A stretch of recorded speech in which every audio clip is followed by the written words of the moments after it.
Ay, meron pala ito si Malangay. Kasi dyan? Hindi, video.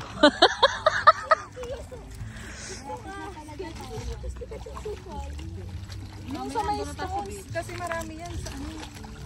Wala eh, hindi kaya ng flashlight ko yung... May precision. Makarating tayo dun sa ano. Ayun, maliit lang ito eh. Kawawa naman. Ay, panabit lang yan ang brace ko. Basag na buti. Oh, yan! Yan! Ala, nahulog na ang flashlight. Yan na, Chris. Yan na. Yung flash, ayan. Chris, bakit kasi why you pull down the flashlight? Ninang pala may kasalanan. Ninang yan. Hindi na. Lubat na, lubat. Gagana pa yung pag naibilad. Oo. Okay lang, patuloyin ko. Paibilad din mo na lang sa ano. Init ng araw. Ipagagawa natin si Daddy. Pag hindi nagawa, ikuhan. Ang dami kang basag na bote, oh. Delikado eh. Dapat naka-chinelas talaga. Utay, careful.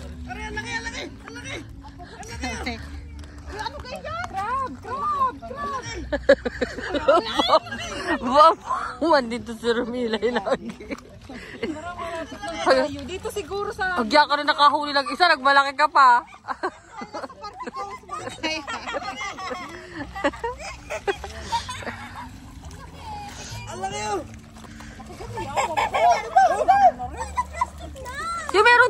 Meron pa, dali. Diyos ko, 5 kilo pa ata yan.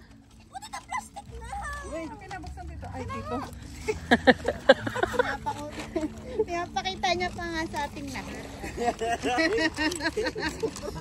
Wait lang kayo. Ay, tignan niyo muna na bago niyo yung plastic. Sana meron dito yung flashlight na ano, yung para iniilawan lang natin sila. Kung dinala natin yung ilaw doon ng sasakyan. Alay na ba natin? Uti, stay here! You might fall down there. Ano ngayon? Hindi na umalis diyan. Pinakatusok mo. Miss Universe. Naka-video yan. Makahuli ka madami. Lugi-lugi ako sa outfit mo. Sa kanya, hanggang dito talaga eh. Oo, kasi chinelas nakapabili pa yan ng sapatos at ng pantusok. Sana all prepared siya pero wala man ng crab. Pero alam mo yung huli namin dati, hindi na kami magkandadala. Pinamigay na iba. Kaya nga. Dami. Kala ko makakahingi ako ng ano ngayon. Dami namin. Kasi medyo malamig pa siguro kaya yung crabs nagpapalaki pa. Ano, Crisel? Pagod na. Masakit sa paa. Nataga sa ano mo. Makin si Biel! Ito naman napakalalim ba nun? Hindi ba ka madulas? Mabato? Alam mo napakalalim eh. Andun naman si tita nila.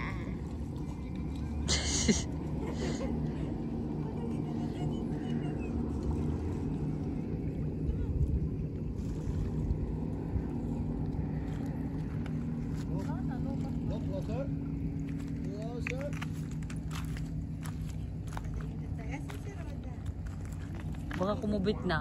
Ay, hindi nag-i-stop siya no? Kasi fishing pala siya. Fishing rod na nagamit niya. Sorry.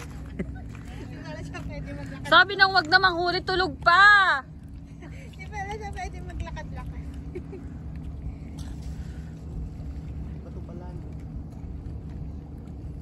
Hindi daw siya makahuli, natutulog daw mga isda. Dito na ang ginto isang bato. Mayaman na tayong lahat. Uwi na tayo. Diyos ko, hindi ko na kayo sinama. Sinulo ko na yung isang truck. Grabe ka naman. Sama na Sinulo ko na isang truck na yung ginto. mga kami sa mga pangarap mo. Hindi iba yun eh. Kasi unahin ko muna isang truck.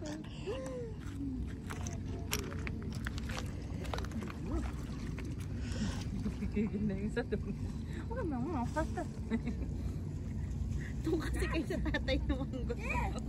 Hindi gagalitan sila kasi maabala yung... Isda. Mm-mm. Bobat ng flash mo.